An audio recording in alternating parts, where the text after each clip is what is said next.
Hi, I'm Thembi, I'm Jonathan, and today on How to Learn, we're going to be discussing how to learn through teaching. and this isn't teaching go and get a job in a school, just to reassure people. This is the kind of everyday teaching, explaining, passing on information that we do. And actually, there's this known effect called the Protégé Effect. Sounds a bit pretentious. We'll just call it learning through teaching, which and I think this is very relatable. I sort of instantly know what they're talking about. If you're if you know that you're going to be going to and having to pass some information on, teach it, sort of be a bit of a trainer to colleagues, just explain it to other people, you kind of concentrate a bit more, don't you? You sort of listen harder. Partly because you want to be helpful to your colleagues or whoever you're going to pass it on to, partly to avoid embarrassment that you went to this thing and then you can't remember what they were talking about or explain it coherently. Yeah, you sort of need to demonstrate the value that you've got from attending a conference that Yeah. you've had to attend. So when you know that you're going to be feeding back to people, and it could be like a lunch and learn session or sharing your notes from people from the sessions to everybody, you do make a concerted effort to make sure that you're gathering the right information, but you're also able to understand the information when you replay Yeah. it back to your colleagues in the workplace. So you're effectively like preparing, doing a bit of a lesson plan, aren't you? Yeah, a sort of light touch lesson plan. You might moan if people say, "Oh, but we'll sign that off as long as you're going to cascade it all back." It can be a bit of a pain, but actually they're helping you to learn because there's a lot of evidence behind this. If you know you're going to have to do it, you learn. And the mechanism here is you're listening harder, you're concentrating harder and understanding, you're reorganizing the material. I think this is an important point.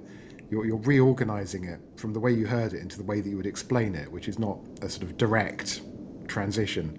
So it's all helping you to learn basically. And yeah, it could be cascading back to colleagues. It could be just saying something in a team meeting. It could also be writing a blog, doing some sort of post on social media, doing a video explainer. There's all sorts of ways you might do it. Just convince yourself you're going to have to do it, and then you'll learn better. That's the insight. Yeah, exactly, but it also doesn't need to be, you don't necessarily need to be doing it for an audience. It could be in one-to-one conversations. Like, Yeah.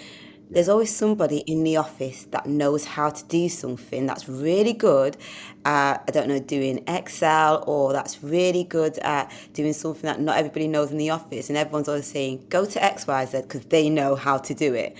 And again, that's just passing on the learning. So it can be in one-to-one settings, it can be done informally. I personally, when I've learned best is when I've observed something that someone's done and I've asked them to just borrow their time for like 30 minutes to see, like, can you take me through the steps of what you've done? In Yeah. particular, writing, because I'm always wanting to improve my writing skills. So when I read something that's been done by someone, I'm always keen to find out their And do you say to processes. them, do you say to them, do you know about the protege effect? Because although I'm asking you for a favor, I'm actually doing you a favor because in explaining this to me, you're going to learn it better yourself. I'm sure you say that all the time. Of course I say that. Of course I say that. I'm not even going to say the word either with my Mancunian accent. But the other thing is that the audience could be yourself. Doesn't You don't even need Exactly. another person. No. And this is where reflective learning or reflective logs comes in really handy. Personally, like when I'm sat at events or conferences or even just in meetings, I like to reflect on what was discussed and then write that down, but Yeah. not necessarily verbatim, but just to demonstrate my understanding of what was discussed at the meeting, at the conference, and that then supports the whole feedback loop or the continuous learning because Yeah. now that I've written it out into my own way of understanding, it makes sense to me. Exactly, and you don't need an audience. So you are your own audience, your future You self, are your own audience. yourself of tomorrow that can't remember what was said. You're writing notes for that person, but you're trying to explain it, and so it's exactly the same mechanism. Learning through teaching. In this case, teaching yourself. I think final point. There's another reason to be that person who cascades or trains. It's not just about embedding Yeah. your learning. It's also about visibility. And we were at an event recently where there was a discussion about how to feel heard, how to feel seen in an organization. One of the things you can do, and actually you can do it from day one because you always turn up with some skills or experience, is to be that person who passes on knowledge, skills, experience, builds your own understanding of it and gives you a bit of visibility.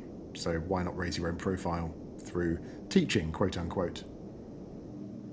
Not teaching. Not teaching. So, thank you for listening. We hope you were taking notes and you're now going to reorganize them and either cascade them onto colleagues or revise them tomorrow, because that's how you'll learn all these important things about how to learn. How to learn indeed. Thank you. Thank you for listening.